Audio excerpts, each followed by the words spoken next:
This is a song about the time I nearly starved to death in Roanoke, Virginia.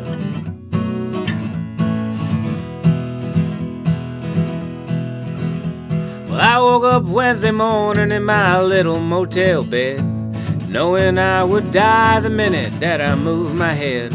And I felt around to make sure I was in my bed alone, 'cause I meet some friendly people when I'm stoned. My payday was on Friday, I had 2 whole days to go.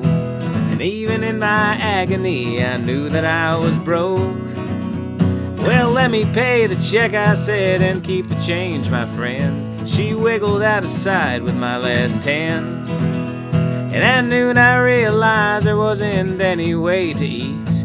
For lunch I just went out and shuffled up and down the street. And at 4 o'clock I had a funny feeling in my chest. How long's it take to starve a man to death?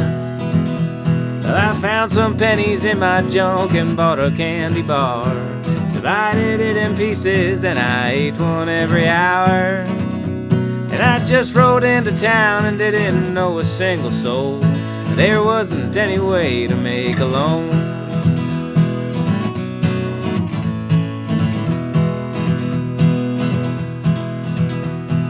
Thursday morning I was nearly panicked on the job, and I heard my stomach growling and my head began to throb.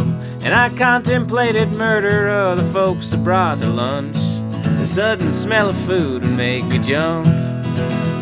Well, Thursday night they ran all food commercials on TV, and I slept till 9 or 10, and then I walked the floor till 3.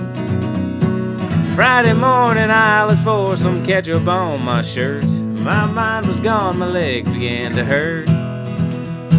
The last few minutes of the paying time were all the worst. The minutes were the years it took to build the universe.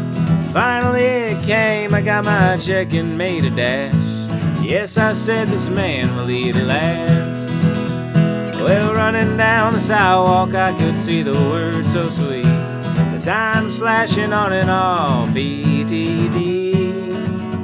Well, a half a pound of ground round, ma'am, and please don't cook it long. The sizzle of the grill's like a song. And I've traveled this world over and I ain't been hungry much. I've been down on my thinking and I've been down on my luck. But the sweetest meal I've ever had in anybody's town was that half a pound of plain ground round.